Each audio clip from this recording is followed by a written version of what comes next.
All right, here we go. All right, and again, I'm so glad this can all be cut and pasted, Yeah, but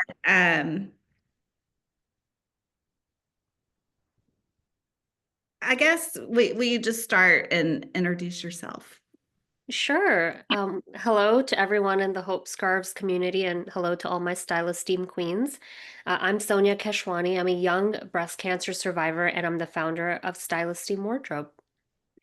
And hello, everybody, as well. I am Anna Laura Edwards. I am the executive director of Hope Scarves, and we support people facing all types of cancer through scarves, stories, and research. And we are both very excited to be here today to talk a little bit about our new partnership that we are forming together. And I can't wait to share with the Hope Scarves community about you, Sonya, and your personal journey and how that has inspired you to create this amazing organization called Style Esteem. Oh, thank you. So I wanted to start with just a few questions, but what role did your experiences with cancer play in shaping the vision for your brand? Yeah, so when I went through my cancer diagnosis, I was 29 years old. It kind of came out of the clear blue sky that I was diagnosed with breast cancer. I didn't have any family history, and I certainly wasn't in the age bracket where I had to be on the lookout for this kind of diagnosis. So, um, a lot of my experiences started from feeling like I went from being like a part of society, just like everyone else, to all of a sudden now I'm in a different category and everything was different. My schedule, my doctor's appointments, what I could eat, what I couldn't eat, and everything from my day-to-day experiences right down to what was in my wardrobe and whether or not it looked good on me anymore. And of course, that kind of came to a head when I lost my hair to chemotherapy. And so that experience of having to go through such a profound loss that I didn't really feel like anyone quite prepared me for it, nor do I think anyone really could have.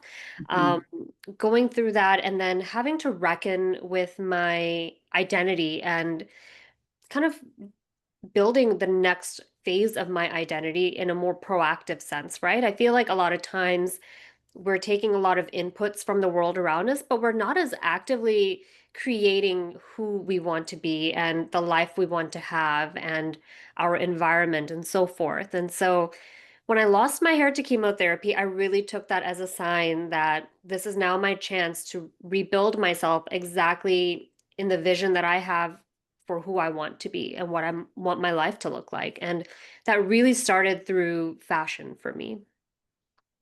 That's amazing. I I always love to hear your story, and I as I listen to you talk, I think about the similarities with our founder, Laura McGregor, because Mm, she was 30 years old yeah. when she was first diagnosed with cancer and 7 months pregnant at the time. And uh, like you, there was no history. It just totally came out of the blue and rocked her world, so to speak. And had to do much of the same thing, re-envision herself. And it was through her inspiration was not only through her scarves and feeling beautiful, but sharing her story. And she found healing in writing and that creative side, like you, and then in her story. So I'm passing that on. Yeah, and she continues to inspire me to this day. And I'm so glad that what she created led you and I to be here to have this conversation I today. know, Yeah. right? So neat. And Yeah. to think that we met at the Young Survivor Sure. Coalition conference in Atlanta. And it was actually at that very conference years and years ago that Laura attended and got the idea to start Hope Scarves. Oh, So wow. kind of full circle. Wow. I It, had no idea about that piece of it, but that's amazing. What I a know. wonderful coincidence. Uh-huh. Yeah. Yep. All right. My next question for you. You already covered a lot of things. Yeah, these kind of over my responses kind of overlap, but if you want me to kind of go deeper into one area with a particular question, you can always caveat Okay. it with that. Okay. Awesome. Um,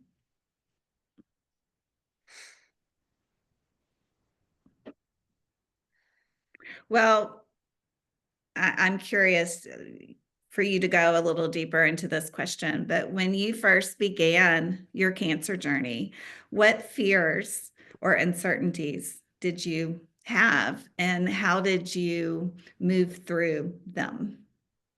Sure. So when now I'm very present online and you can really very easily Google my story in any form of media, social media, news coverage, etc., whatever it may be. But when I first started out, I was actually really private about what I was going through. I did not share with anyone beyond family and just a few close friends what I was dealing with until after my first 6 rounds of chemo. So I actually was in treatment for a whole year, but in that first 6 rounds, I felt such a seismic shift in my life that I realized I'm going to have to just turn inward and focus on keeping myself strong. And I can explain or not explain to everyone later what I've been through when I feel the time is right.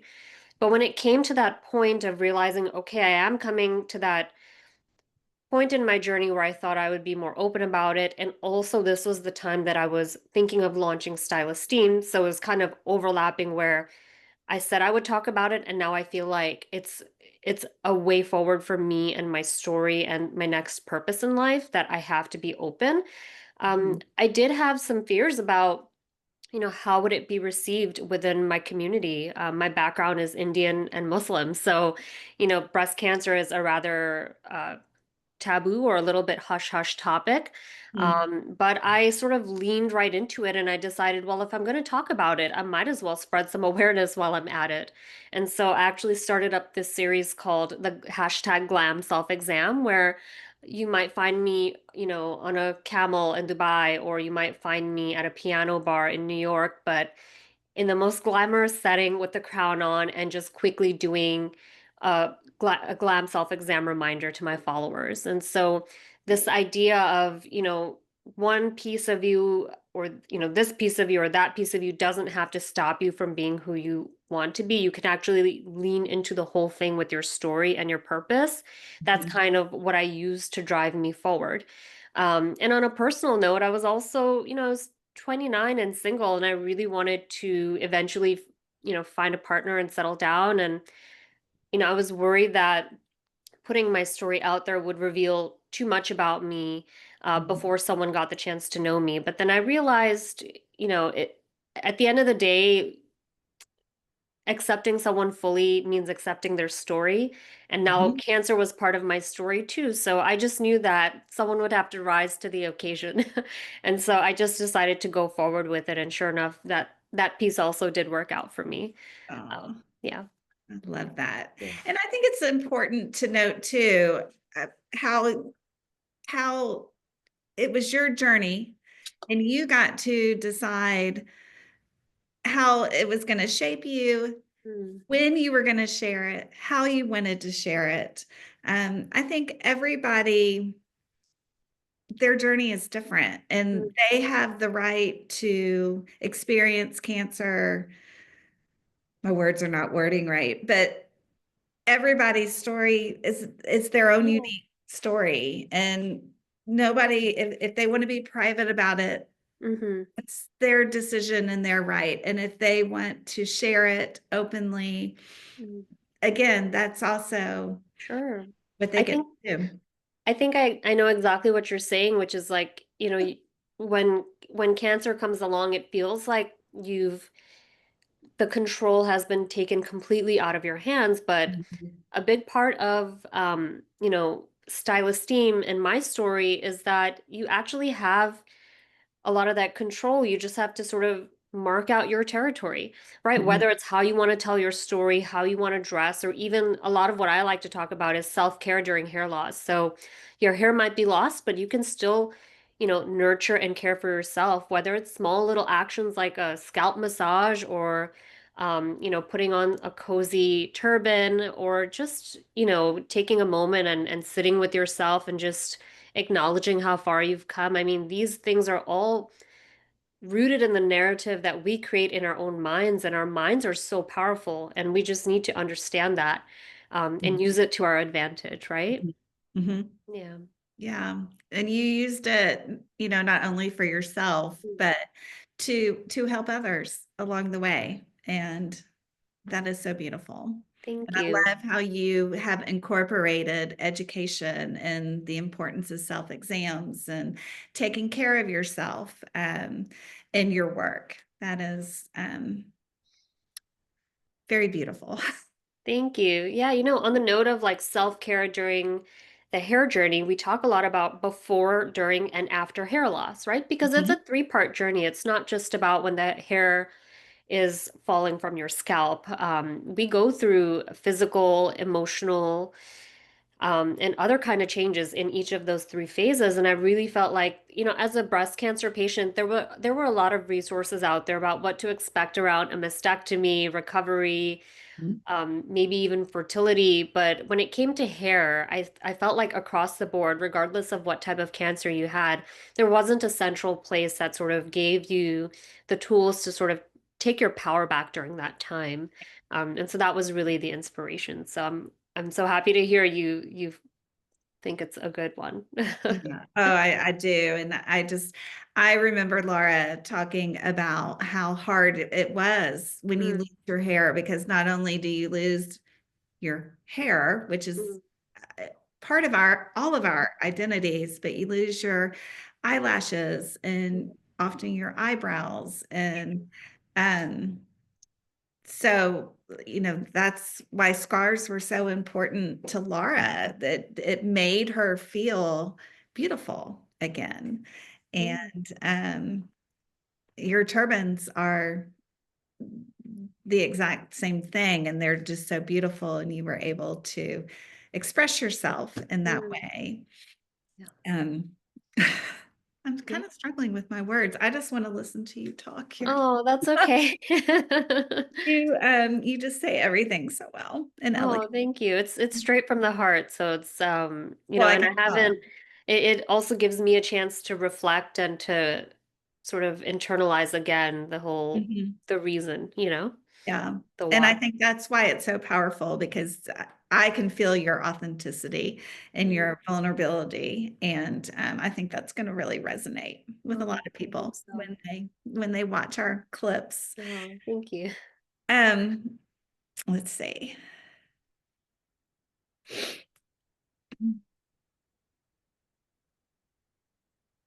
You like answer all these questions. Oh. Mm. Well, if you want, we can talk a little bit about headwear, like Yeah, why I was headwear, why turbans. why headwear, why turbans, and then I would love to, if you have any stories about other women or men who have, Mm, if they have shared with you, mm. um, how they feel wearing your pieces. Sure. Sure. So, do you want to ask me? I think the question is, in the headwear as empowerment. I think it's like Yeah. the first question. I feel What like was I could share some headwear? interesting history with that. Okay, let's do it. Why was headwear such an important choice for you as a medium of empowerment? Sure. So at that time, when I started experimenting, I actually would go to a fabric shop next to my infusion center after treatment, and I'd bring home a few yards of fabric each time I went for chemo. And as I recovered, I would experiment with my mom's sewing machine. And I played around with a lot of different styles, but what I eventually ended up landing on was the turban. And on the surface, the turban is kind of a very timeless and elegant look, and it kind of is also very universally flattering. I personally did not wear too much headwear before I had lost my hair, but now that I had to wear it every day, I found that the turban was sort of the easiest style to switch in and out of from different colors and fabrics and textures. But when I sort of dug deeper into the turban itself, I realized that there's a reason that you feel very empowered and like regal when you wear one, and that's because it's actually been around for 4,000 years. So turbans throughout history have crowned Mhm. royalty, artists, and other fashion icons. And I really wanted to remind everyone who wears one of our headpieces that you are part of that fashion history. Whether you are, someone who is in the public eye or you're simply writing the next chapter of your cancer story, when you put on a headpiece, just remember that you're carrying that history with you and you're also writing your next chapter as well. So that's how it made me feel to wear a turban, and that's what I hope others feel too. I love that. Have you heard from anybody who have worn your headpieces and the impact that they've made, that your pieces have made on them and their journey? Yeah, I've heard from a lot of different people about how our pieces have impacted their healing. And so whether it's someone who has shared that the headpieces help them get dressed a lot easier in the morning and they can walk out the door more confidently, especially if it's a treatment day, it brings a little bit of this joy and color and this eagerness to dress up and have a little bit more of self-expression on a day where you really have to show up as your full self. I hear especially from moms about how having these headpieces allows for a much more playful and just a bonding experience with their children where they can sort of wear the matching sets or they can wear something that looks fun and beautiful, and it's an easier conversation to have and a little bit more comfortable to show up when you're not necessarily maybe wearing a headpiece that is a little bit more medical feeling. And then one of the things that really sticks with me is when we heard from a number of people after our New York Fashion Week premiere with our couture collection. And on this fashion show, it was our 5-year anniversary, and we decided to look back on the history of headwear and highlight a lot of the favorites, my personal favorites, whether it be Indian royalty, whether it be African headwear, um, paying homage to the 1950s and to showgirls. I mean, we had handmade one-of-a-kind pieces for the entire show, reflecting on this history. And we did hear from a lot of people of different cultural backgrounds that said, I feel really represented and seen through this collection. I'm a cancer survivor. My mom is a cancer survivor. And we saw this and it made us think of home and of where we come from and just that piece of being rooted. And Mhm. so it's those everyday moments to just thinking about something deeper than that as well. And I love that our headpieces have really been a medium for that. Yeah, Yeah. that's amazing. Style Esteem has become more than a fashion brand. It's a community. How have you seen it foster connections amongst people facing cancer? Sure. So Stylist Steam started off just from a personal need of mine, but I'm really grateful that in the last 7 years, it's grown into a global community. And we really try to create a space, whether it's through social media or our blog or the interviews that we do, where people can really share their stories and their milestones and to bring another facet to what transformation can look like. And then just being able to, through that, support people in reclaiming their healing and their identity has just been a really powerful experience to me. But beyond the online presence, we really try to show up also in spaces like with nonprofits or hospitals where we can actually meet with survivors, have gatherings where we talk about the spectrum of things from self-care to fashion, and just leaving people with something to take back to their personal lives where they feel more empowered and more okay with sort of finding that next chapter in who they are. Mhm. and starting it from the crown. Mhm. Yeah. Wow. Hope can mean different things at different times in the cancer journey. What does hope look like for you today?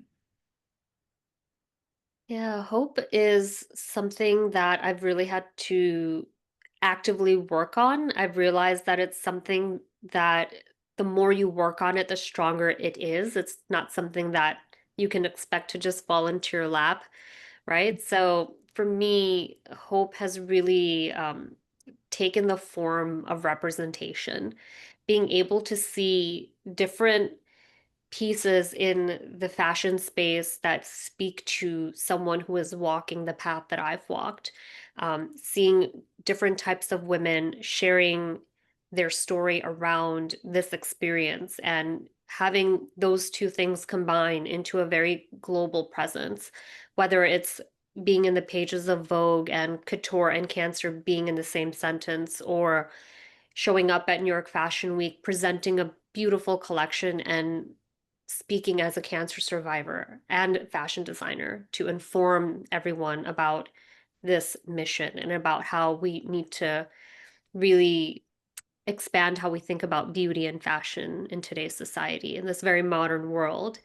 And at the end of the day, coming together with other like-minded people, whether it's a survivor that wants to tell their story or model for us, or it's someone like yourself who is doing this very important work, and building this partnership with us, that's what gives me hope, honestly, and gives me hope to continue and keep on going.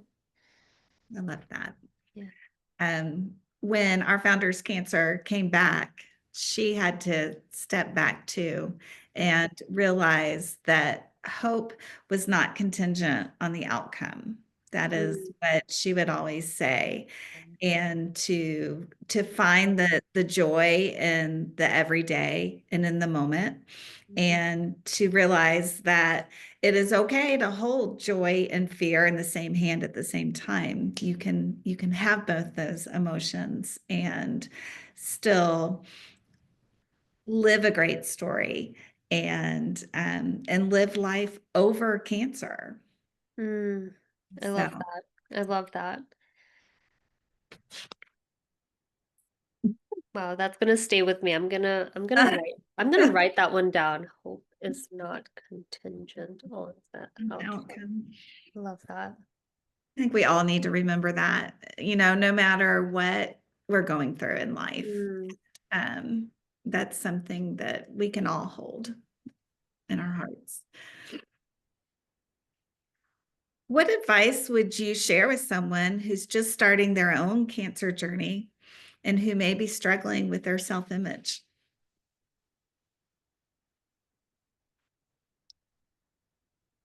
So cancer is hard because it forces you to change who you are when you're not necessarily looking to do that, right? On all levels, whether it's your emotional, spiritual level, or what you see as a reflection in the mirror.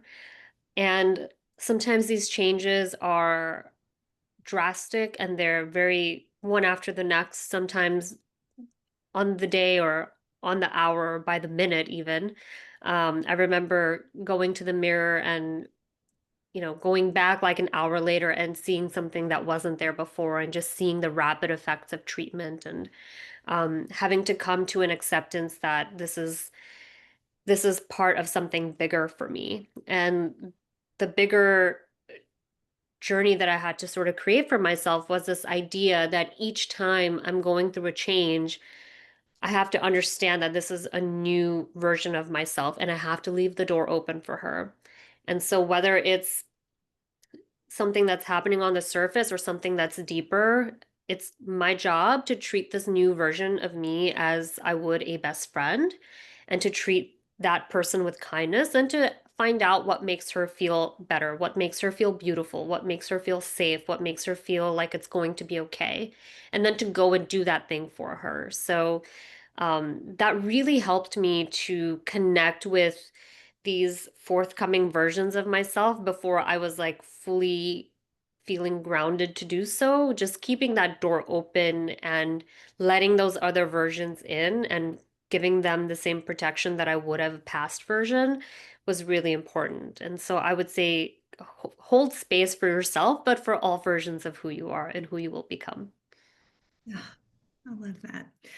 You are just, I can only imagine the impact that you have on people who are just starting this journey and listening to you speak so openly and vulnerably and just the advice you just gave to be open to all the versions of yourself that's going to come along and and again I think that's true in anything that we go through, whether you go through a divorce or you lose a loved one. It's we are always evolving, and how wonderful to encourage others to just embrace ourselves. Yeah, I couldn't agree with you more. Cancer is just unfortunately one of the very difficult things a person might face in their life. And, I think often we get too attached to ourselves. And what that ends up looking like is becoming really attached to one version of who you are. Because, like you said, life is always moving, we're always changing. And we can't live in a fast changing world and ourselves not change too. And becoming a little bit more fluid and open to change is something that I think can help you manifest into your best self, rather than maybe staying a version that potentially may not serve you as well where you are going and you need to be served. Yeah. I agree. It's something, and I say this with such confidence because I want everyone listening to really take it in. But to be clear, this is something I work on every single day. I mean, it's something that I have to remind myself of and work towards every day that I get to wake up. It's definitely a message that I'm glad I discovered in myself and through those maybe the first 6 rounds of chemo where I was really just focusing inward. But it's an everyday process. It's Mhm. definitely an everyday work. Yep, Yeah. it is. How do you envision Style Esteem continuing to grow, both as a brand and as a movement of empowerment? So with Style Esteem, I really want to be able to reach anyone and everyone who may be facing any kind of struggle with their hair in any part of the world. And so growing globally through not just reaching people, but also with organizations and partnerships through hospitals and nonprofits like yours, that's something that I think is a really big part of our next step. And just really spreading this idea that we're not defined by one single thing, whether it's to cancer patients or to the society around us, that we're not defined by one thing. And I know, hair is such a universal marker of a cancer patient, the bald head. And being able to redefine that and how we talk about it and how we even see it, is a really big part of what I see as the ongoing mission, but really just spreading our message far and wide and reaching people where they are. Mhm. I love that. Yeah. Can you share, this is not on my list of questions, but can you share some of the things that you have done in the cancer space, and how you have given back through Style Esteem? Mm.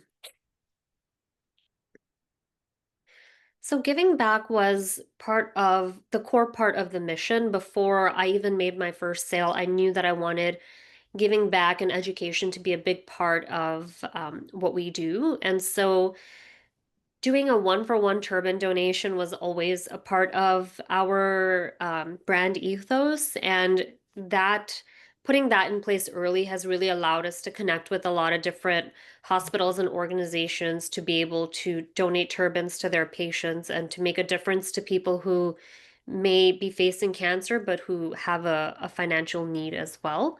And going beyond the headpiece and going into those spaces and really making connections with individuals, talking to them about the different resources that can help them feel more empowered to take control back during this time, even during hair loss, has also been a big inspiration for me.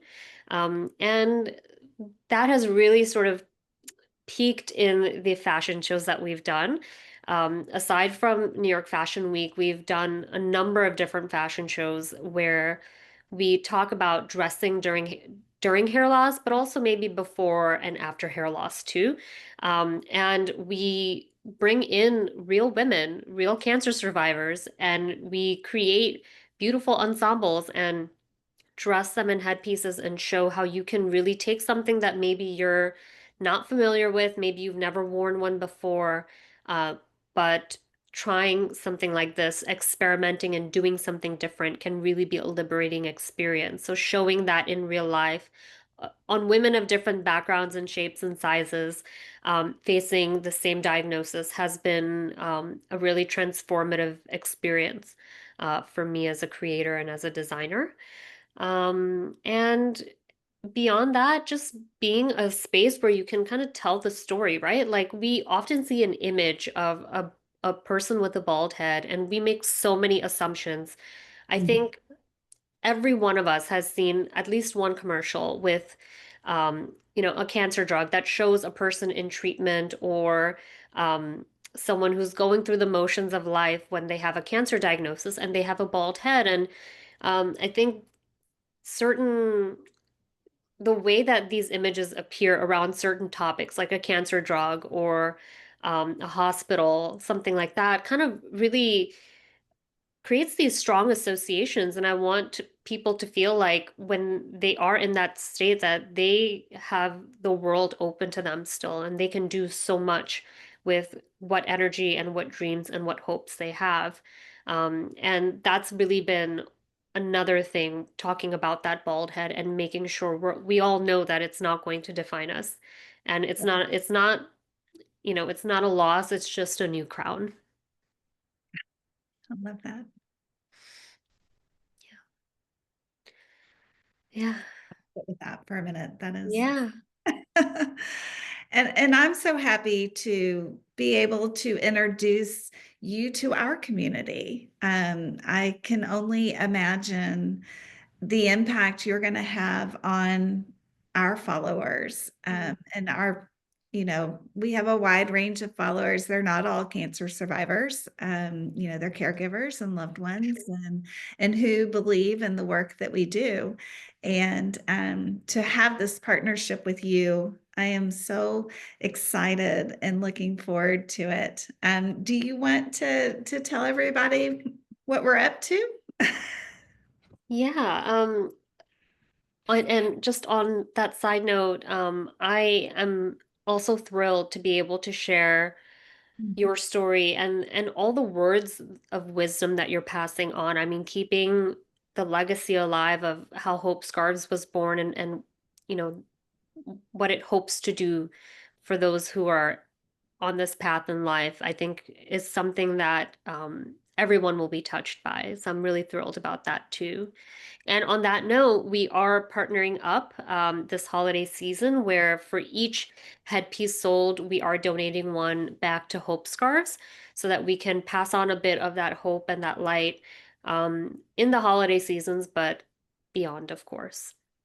Yeah. And I'm so excited about that because I just spending this time talking with you and the meaning and what your headpieces mean to you, to be able to then pass them on to other people who are hearing for the first time you had cancer.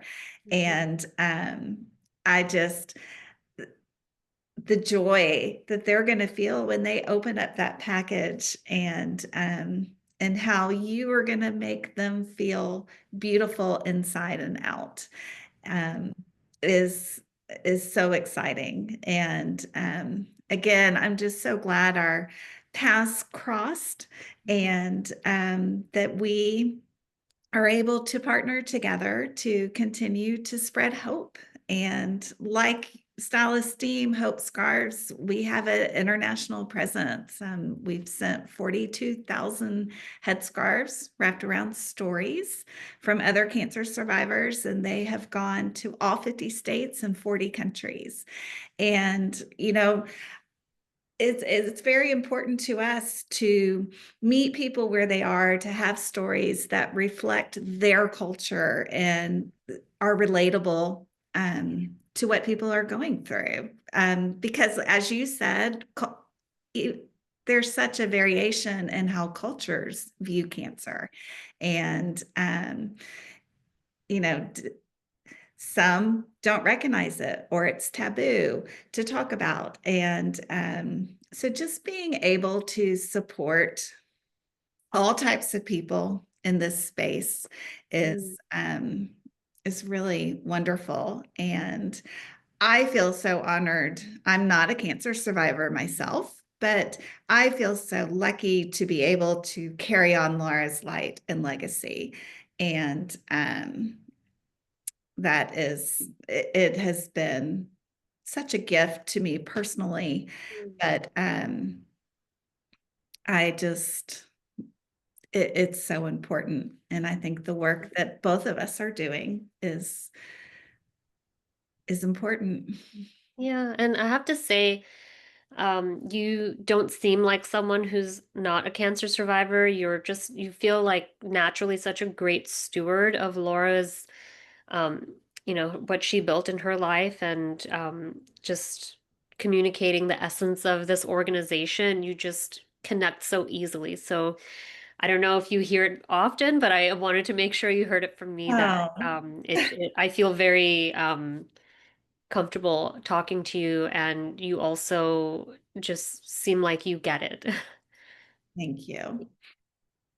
That means a lot. Thank Yeah, you. yeah, of It's course. a hard space to be in Yeah. sometimes because I I don't want to feel like I'm something I'm not, or Mm. I'm very aware that I don't truly get it, but I it doesn't mean that I don't care and can be empathetic. And I don't want to ever like feel like an imposter. Mm. So just to have you say that, I really, that means a lot. Thank Yeah. you.